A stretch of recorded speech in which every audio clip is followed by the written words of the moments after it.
Assalamualaikum warahmatullahi wabarakatuh. Kami dari kelompok 2 mata pelajaran IPAS ingin mempresentasikan cara pembuatan kompos. Dimulai dari pengertian kompos. Kompos adalah bahan organik yang telah mengalami pelapukan sehingga terjadi perubahan bentuk.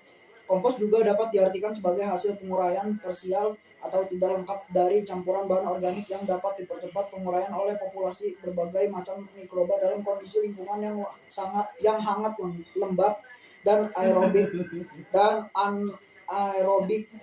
Tujuan dan manfaat. Kompos bertujuan untuk menghasilkan pupuk yang berkualitas atau mengandung hara yang tersedia bagi tanaman sehingga dapat meningkatkan kesuburan tanah. Manfaat kompos dalam aspek ekonomi: 1. Menghemat biaya untuk transportasi. 2. Mengurangi volume atau ukuran limbah. 3. Memiliki nilai jual yang lebih tinggi daripada bahan aslinya.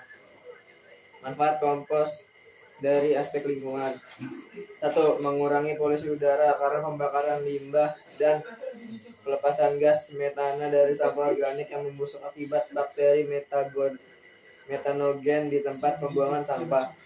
2. Mengurangi kebutuhan lahan untuk penimbunan. Manfaat kompos dari aspek bagi tanah atau tanaman: 1. Meningkatkan kesuburan tanah. 2. Memperbaiki struktur dan karakteristik tanah. 3. Meningkatkan kapasitas penyerapan air oleh tanah. 4. Meningkatkan aktivitas mikrob tanah. 5. Meningkatkan kualitas hasil panen, rasa, nilai gizi, dan jumlah panen. Secara fisika, kompos memperbaiki struktur tanah yang semula padat menjadi gembur, sehingga mempermudah pengolahan tanah. Tanah berpasir menjadi lebih kompak dan tanah lembung menjadi lebih gembur. Penyebab kompak dan gemburnya tanah ini adalah senyawa-senyawa polisarida yang dihasilkan oleh mikroorganisme pengurai serta miselium atau hifa yang berfungsi sebagai perekat partikel tanah.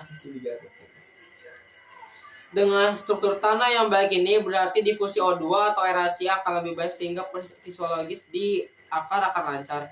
Perbaikan agrega tanah menjadi lebih remah dan akan mempermudah penyerapan air ke dalam tanah sehingga proses erosi dengan sangat cepat. Secara sosial, dengan penguraian limbah, maka produksi gas metana juga berkurang. Kandungan organik pada kompos dapat menjaga kualitas air dan tanah.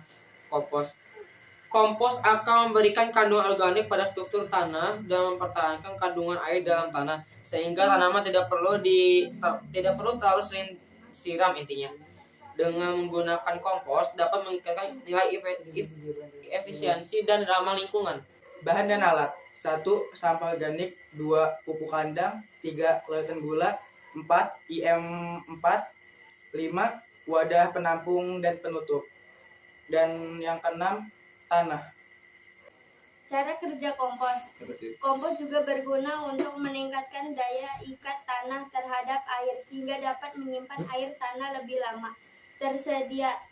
Kesediaan air di dalam tanah dapat mencegah lapisan kering pada tanah. Pengguna kompos bermanfaat untuk menjaga kesehatan akar serta membuat akar tanaman mudah tumbuh. Kesimpulannya, kompos merupakan salah satu jenis pupuk organik yang sudah ada sejak lama. Pengertian kompos adalah bahan-bahan organik yang sudah mengalami proses pelapukan karena terjadi interaksi antara mikroorganisme atau bakteri pembusuk yang bekerja dalam bahan organik tersebut. Bahan organik yang dimaksud pada pengertian kompos adalah rumput, jerami, sisa ranting dan dahan, kotoran hewan, bunga yang rontok, air kencing hewan ternak, serta bahan organik lainnya.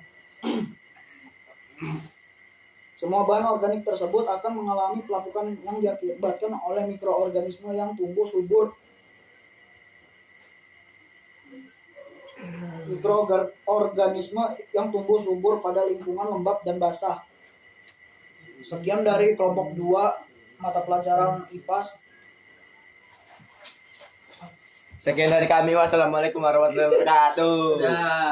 Kami mengucapkan terima kasih. Wassalamualaikum warahmatullahi wabarakatuh.